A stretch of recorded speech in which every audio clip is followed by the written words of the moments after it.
I started martial arts in 1958 at 13. In 1950, when I was 5 years old, I saw a man reach into a building and pull a brick out and shatter it with his fist. About 8 years old when I first started having an interest in martial arts. I came up in various institutions, the Brooklyn House of Detention. I would spend time there when I was a kid. Started training in 1957.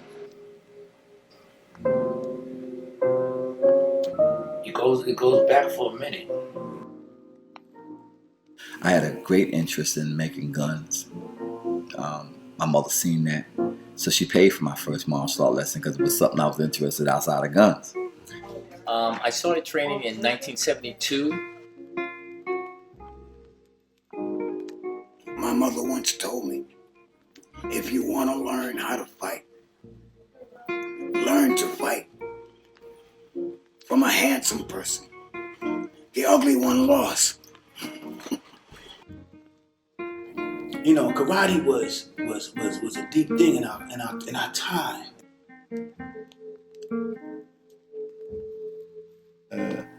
Moses used to teach us. He said, you must love the martial art like you love a woman. And if you don't love it like a woman, then you're not going to get it. I begged Moses to just let me stay there. I didn't have the cash, but let me in. I said, you guys let me in this group. You will never have to fight another soul in your life. I'll do it for you. Our mother was real tough on us, man. You know, she was only like 4'10". I remember Ty had said something back to her, and she hit him with a left hook. And I remember him sliding down the side of the counter, and when he hit the floor, a can of peas fell off and hit him on the head.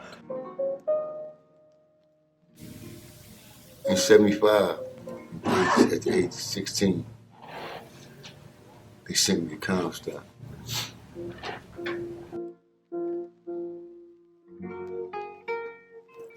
Martial arts was a very different world then. And he reached for his hand, and he grabbed him, and he threw him, boom, down on the ground. So if that back wasn't there, he'd be still laying there. Hell, he's still laying there with the mat. Can I try that? Can I? But my introduction altogether of martial arts was with people who looked like me. So a guy got one short arm and one long arm. His name was Shorty Long. He was like one of them neighborhood dudes. And I told her, I said, listen, I want to learn karate. She said, karate? She said, man, where you going to learn that from? I said, him. His name is Kenyatta Jones, my first instructor, my karate instructor. God rest his soul. But really, I could say he was like the first dude that taught me in the hood, even though he used to drink a lot. So these brothers were in our neighborhoods, in our midst, doing what they were doing long before we called them master or sensei or anything. The funny thing about him is that he would wear his karate gi in the streets. And all the time I knew he lived there, I didn't know him. My brother, he was from Comstock prison, and he fought a lot. Because he was like a mystique to me. He was like a #1 contender in jail. In and out, dressed in black all the time. Knocking niggas out one punch. Bald head, cat-like eyes. And he was brutal. That's how he was. But that brutal, you could stand underneath him. Then you could deal with King Kong. And them niggas in the street was King Kong. And he told me, you know, you'll be a great warrior one day. And I stayed on my path. I'd be damned if Herschel Jacobs wasn't right. His discipline, his focus intrigued me. He started talking to you. You know, that little people your size know how to fight. He was talking about the Japanese. And I caught this old time out of Brooklyn and K.O. Smith, the best I ever seen. I'm talking the best I ever seen. I seen some bad boys, but I ain't seen nothing like him. I seen the Glass Man, I seen the Shah, I seen all these old, not like K.O. Smith, man. looking out the window, and I saw him in his white outfit with this black belt on. And I saw some guys here, and they had these uniforms over their shoulder and had brown belts on them. I didn't know what that was, so I asked. I asked him what it was. He told me martial arts. Specific term was karate. I said, karate? What's karate? I wanted to know if it was a new dance or something to eat. Never heard of it before. At that time, there was nobody doing martial arts nowhere. I've never seen it. This was going to time a little before Bruce Lee. And I seen them guys doing jiu-jitsu in the back, but I didn't know what it was. You know what I mean? I didn't understand what it was. What is that? Judo. All right. But they had a curtain, like a screen going across there, and you see these guys doing things back there, and you wasn't allowed to look. You could see, but you had to turn around. You wasn't allowed to look. I didn't know what the hell it was. I just knew. Well, that's some bad shit. What is that shit? You know what I mean? And I used to look at these trophies of his. I thought they were bowling trophies. I'll be damned. Every last one of them was martial art trophies. And he would show me little things called tricks. And I said, oh, I like that. All those little things, man. I said, I want to ask you something. Do you think I could learn this? I used to say, wow, brother, teach me that. Teach me, brother. I want you to teach me. And he looks at me and he goes, smack! He said, man, that's a technique from the old school, man. A lot of people, you got to be serious about this because, man, you can get hurt. I got hurt. Don't get me wrong, got hurt. But he didn't give a shit. He broke my tooth in half. He broke this pinky and he broke my shoulder. And when he smacked me, I thought I saw a camera flash. He said, come here, boy, let me show you something. Then he started throwing me down. He had me jumping on the mud over and over and over and over and over.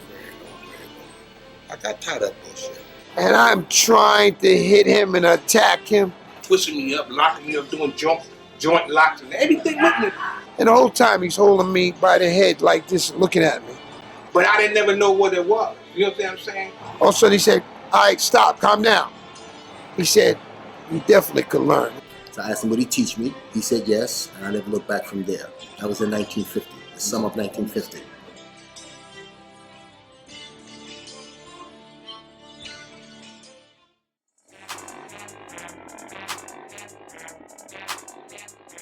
Now, my father was from the South.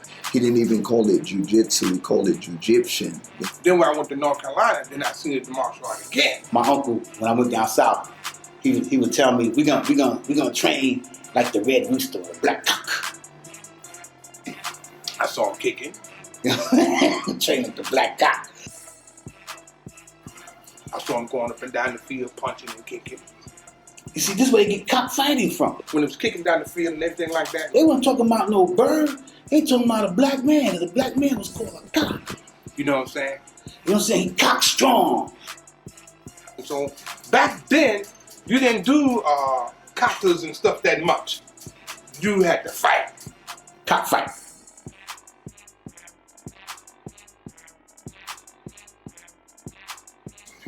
You had to really fight.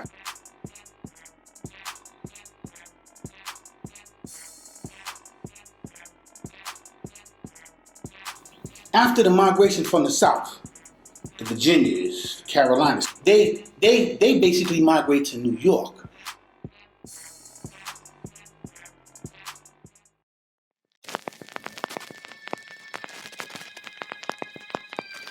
Different neighborhoods, different cities. I don't know, they have their way.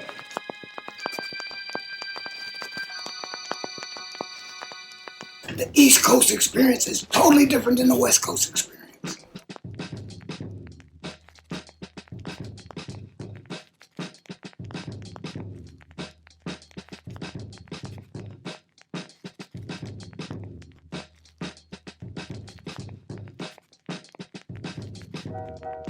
East Coast experience says get up to speed.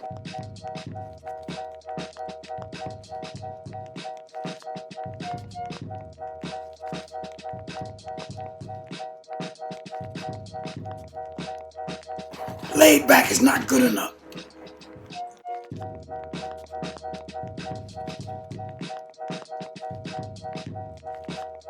That's the New York experience. Whether it was up in Harlem whether it was in the Bronx, whether it was out of Brooklyn, whether it was in Queens. And these 5 boroughs, steep.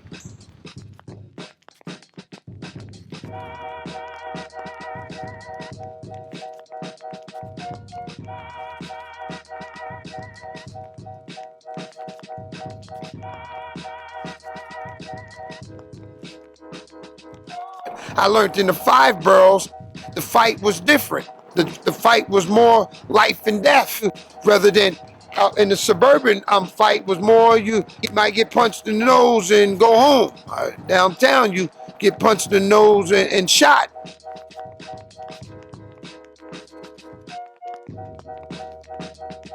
New York was considered like Wall Street. And that's where the money was at. You know, Brooklyn was, man, you got the scuffle. If you came out of Brooklyn, you was a martial artist, and you were a true martial artist. You know, whatever you got, you had to hold on to it because nobody can take it. And if you don't know how to fight, man, they take your money, take your shoes, take your whatever. We just took what they had. You know what I mean? That looking over your shoulder, looking around corners, and that kind of thing, being prepared. That's the New York experience. Wesley Snipes gave a tribute to the martial arts. The Masters of the Martial Arts, presented by Wesley Snipes on TNT. Where did it come from? All over the planet. Right here. Why didn't he go to Japan and do it there? Because this is what's happening right here.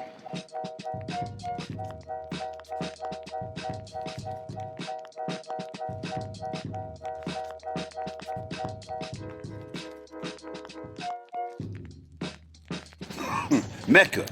It's the only place in the world where everything that exists in the world is here. You can't find it anywhere else in the world. In the area at that time was Irish, Polish, some Puerto Ricans, and black. You know, there was Italians on one side, black on the other side.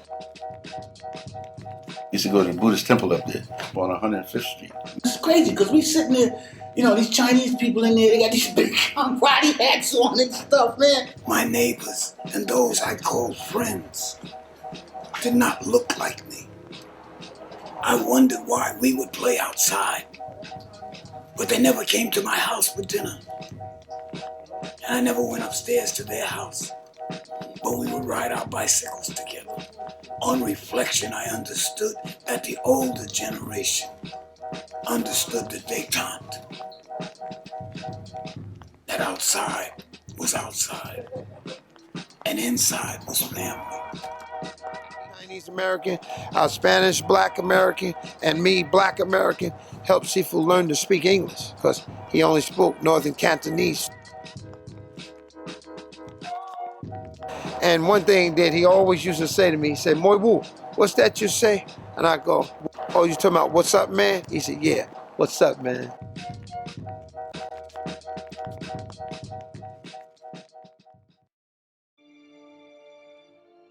I can't remember too many. I think the famous one was Tong Dojo in Brooklyn.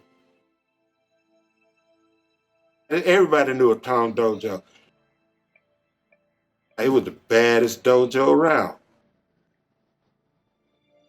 And everybody had awesome respect for the Tong Dojo.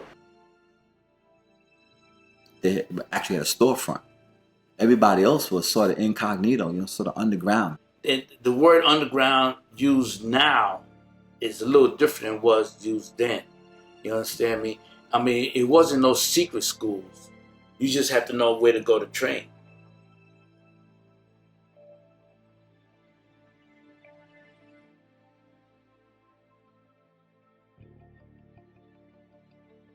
Very few kids were fortunate to go to a karate school.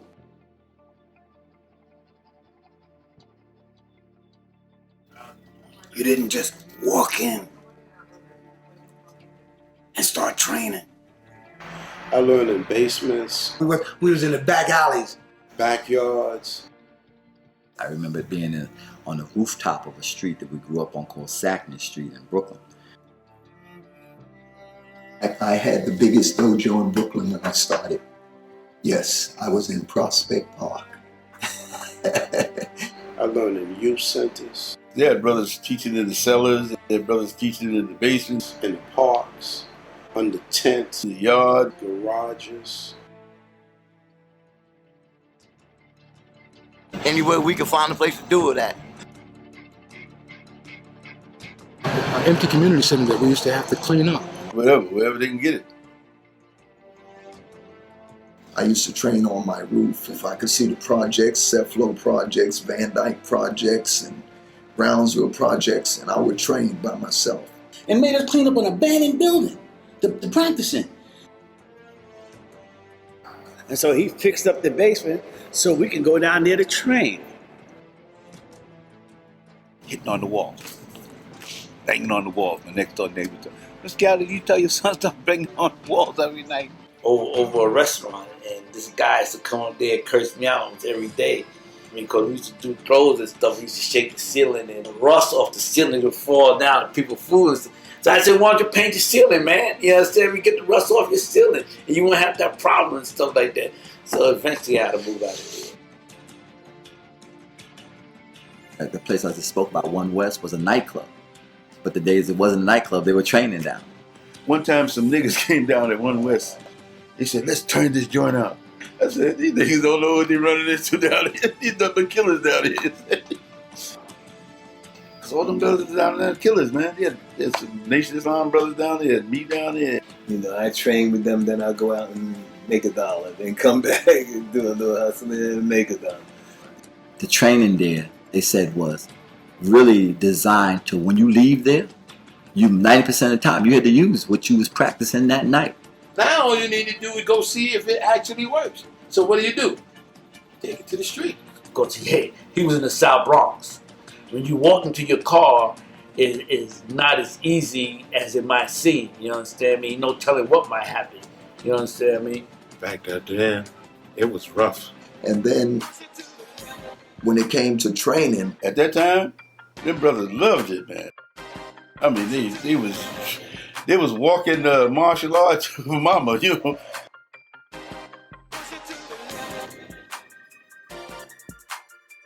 These guys trained every day. I get all I can stand till I can't stand no more. I mean, I trained, man, religiously, man. I didn't want to stop at all, but I just trained till it came out of my ears, nose, and mouth, man. I was a master because I put in the work. Our workouts were from when we started to when we finished. You know, we really realized we needed it, but we realized it was more than just us. As long as it was just us, we didn't need it.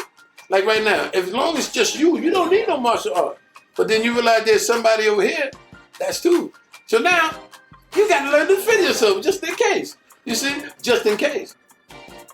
And you must say to yourself, I'm going to train my body hard. But that comes from hard work or go home. Because everybody want to take somebody down. Hey, your way was your way when you coming up, and I only became harder because of the type of training I had. So if you don't train hard, they're going to take you down. You know, drilled for hours and hours, and some days we just fight. You draw blood. You just spar. You spill blood. Because we fought full contact.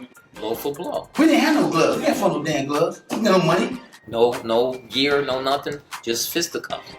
We would take a rope, throw it over, and stretch. We didn't have the beautiful Chuck Norris stretchers, which are wonderful. They're wonderful. They work nicely and would have saved a lot of pain. But that's not what we did. There was no mats. We used to take the old rugs and put it on the floor, and that was your mat. With jagged edges and where it was like coal, because that's when they used coal. I remember getting kicked in the pile of coal one day and stuff. We hit solid cement. When I first started training and learned how to fall, I learned on the concrete floor. You hit the floor, boy. Not necessarily because of some impoverished condition that you didn't have, man, but by choice. He said, "You what school you from? You from St. Lucas? Ain't no mat."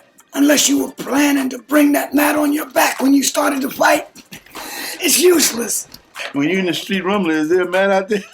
And when you hit that bad boy, you better spring back up, because if not, somebody coming, they gonna stomp you. And we used to do push-ups on the cement. But he got us punching his wall. When we got up, our hands all jacked up. Punching the plaster. I can see the plaster falling off. Then at the end of the day, I'm on like this. I'm bleeding. My legs shaking like this here. I messed up. But it was strong. I used to go to bed at night and take the card jack and try and bend it. Well, some people fight in water. They train in water. You probably know guys like that. We train at Coney Island, the beaches, the ocean. We be lined up all rank and belt. Then everybody had to go out into the ocean, water up to here. We trained in snow rather than waiting. Cold like I saw up in the Bronx. Man, I was this man is crazy. Oh boy. You don't see them doing that anymore. But it toughen your body up. Oh, that was painful. Because when you fight, you gotta be able to take pain. I mean, when I sponsored my bro, called me in the eye. I was like, oh, wait a minute. God said, real fight, you can't be, wait a minute. I said, you right. Finish the fight. If you don't block, punch him in the mouth. Do not apologize. I learned how to do the side kick and execute my kick. I would hold my leg up in the air for minutes and minutes and minutes of time until I developed myself. Spot was one of the best heavyweight champions in the world, bro. At the age of 19, 20. And when you stand in front of me at that time, you stood in front of me. Now, what are you going to do? Because I was for real. And you would know that back at that time. Who you are, what you with that rank on your belt. You have that belt, you better make sure you know how to fight. Those brothers are known for closing schools. I will come to your dojo and fight you. Take the sign down. You ain't training here no more. You don't do it no more. They will lock us up, sue us and everything else. Time. I don't know if they got that from some of the Chinese movies we were watching it today, because you know that happens in the movies, but they did it for real in real life. So. Most of these arts that are alive and well, taught by from instructors that really know, took it out there. Trust me, you learned it out there. The greatest fighters I know are street fighters. They never went into anybody's school. And test my skill like I was a dingo dog. You see what I'm saying? Dingo dog, they test their skills with each other. You see, we must never confuse formal and informal training. We didn't care about nobody, whatever. We were animals. Even though our sensei teach us respect and bow in the dojo, yes. Outside the dojo, oh no, I'm sorry, no, I can't bow, no. An undisciplined fighter will get hurt. Because a wild man or a person cannot win. Yes, you can inflict pain. Yes, you can win a battle. But you cannot win the war. You will lose. Because your commitment is faulty. If you get hit hard enough, you will stop.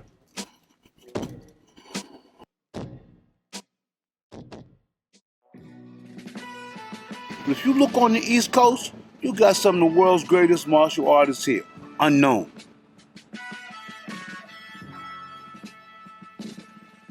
These dudes are martial art guys. I'm talking trick apples out the air and sword type dudes. You understand what I'm saying? Duncan gives a demonstration of the skills that made him such an influential personality in the New York martial arts community. I saw some brothers, man, I had to do like this here. I said, oh, man. The man is Little John Davis, one of the most feared fighters on the East Coast. Talking about real brothers, man, warriors, man.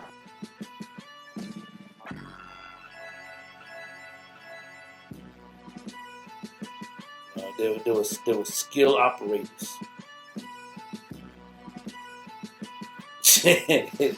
There was skill operators. They put on a performance of mastery. They knew the bow stick. They knew the sword, they knew the knife, they knew the chucks, and they would just excel, you know. And people all over the country, all over the world used to come there and challenge our black belts there.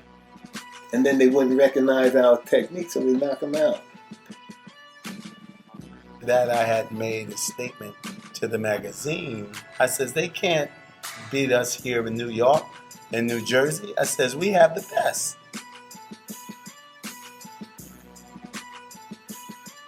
I mean, you know, the West Coast is great, but you come here.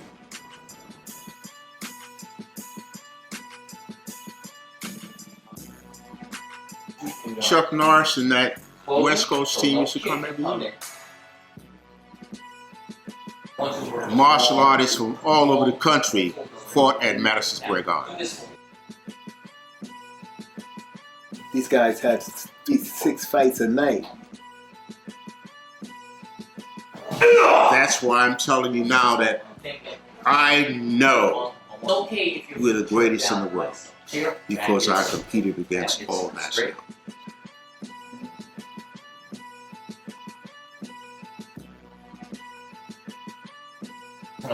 I've been there, done that.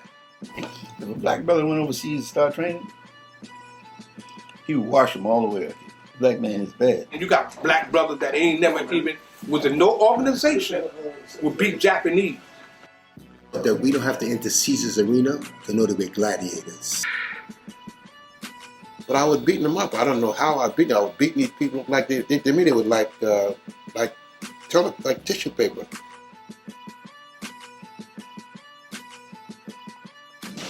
There's things happening now where groups are coming together that never happened before. And it started when they let the black man in martial arts. Like when the black man, he goes into something and he really believes, he excels, man. He excels. We excel because we've been fighting all our lives. It's nothing new to us. It seems like he excelled above all that shit, man. The blackness of martial art. The blackness of martial art. I can tell you a story, man, when I went up against white people, and I was one of the first that ever had the black gi on with all the white people looking at me.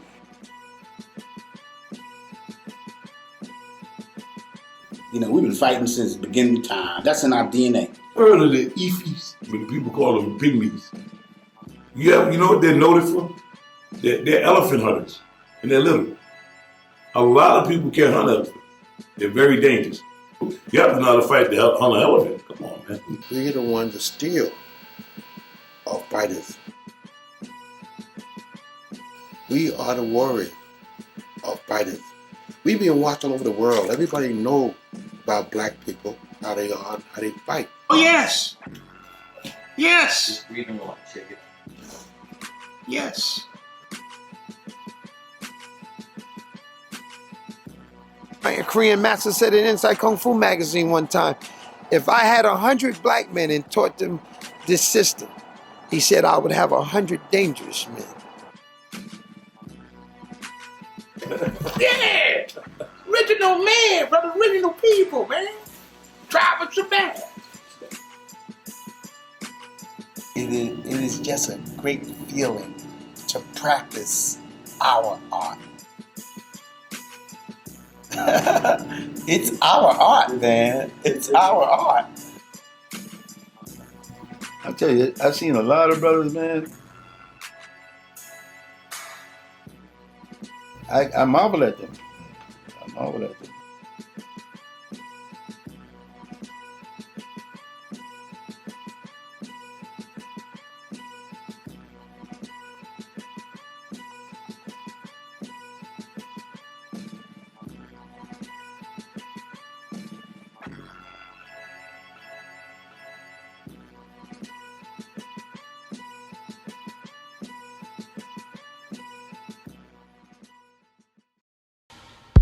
I got no fancy car, never was no superstar. Got no Grammy trophy, got no problem if y'all approach me. Never had no Rolling Stone cover, never had no top 10 hit, my brother. Got no TV show, got no Maybachs, Benz or Rolls. Got no movie roles, got no platinum or gold. Got no diamond rings, watches, and all them things. Got no waiting plane, what I mean is got no private jets. But I also got no regrets, got no swag, what I got no love for something I never had. All of it, yeah, everything, yeah, everything. We got it all. We got it all. You know that. Nothing's changed, still the same. Got your help, you got your help. We got it all. Second verse.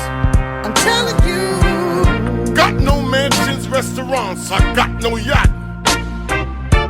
Well, I got no choice but to show y'all what some of us forgot.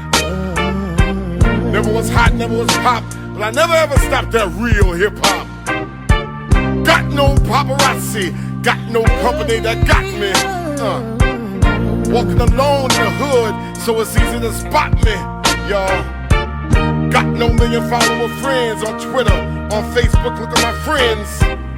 Got no thing for video games, got no shame saying I ain't never playing. Got no hate for things that are great, don't you know I salute. Y'all probably got the same thing. We ain't never talking about no things here now. Nothing's changed, still the same. Look at your loved ones. Look at your young ones. I'm telling you. If you got the old ones around, love them, talk to them, love them, love them.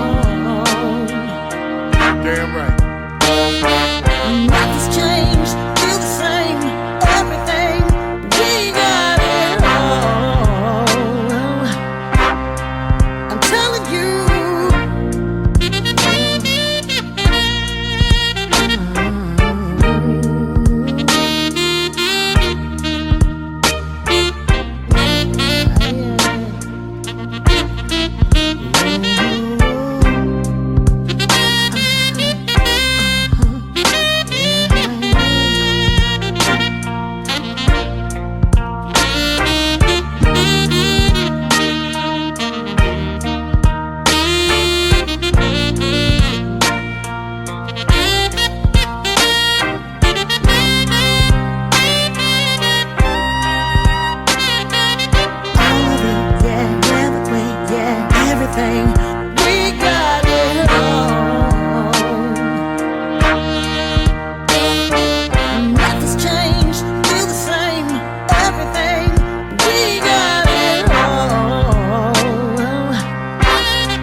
Got it all. You know that. Nothing's changed, still the same. Got your help, you got your help. We got it all. Second verse. I'm telling you. Got no mansions, restaurants, I got no yacht. Well, I got no choice but to show y'all what some of us forgot. Never was hot, never was pop, but I never ever stopped that real hip-hop. Got no paparazzi, got no company that got me. Walking alone in the hood, so it's easy to spot me, y'all. Got no million follower friends on Twitter, on Facebook, look at my friends. Got no thing for video games, got no shame saying I ain't never playing. Got no hate for things that are great, don't you know I salute. Y'all probably got the same thing. We ain't never talking about no things here now. Nothing's changed, still the same. Look at your loved ones. Look at your young ones. I'm telling you. If you got the old ones around, love them, talk to them, love them, love them. Damn right. Nothing's changed, still the same. Everything, we got it all. I'm telling you.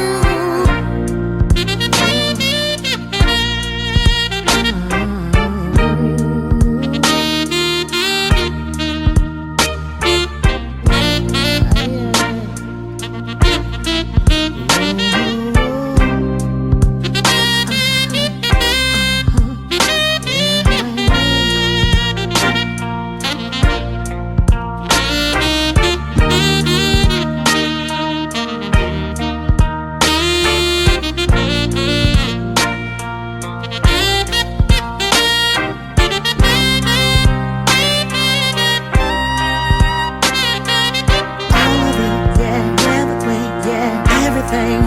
We got it all. Nothing's changed, still the same.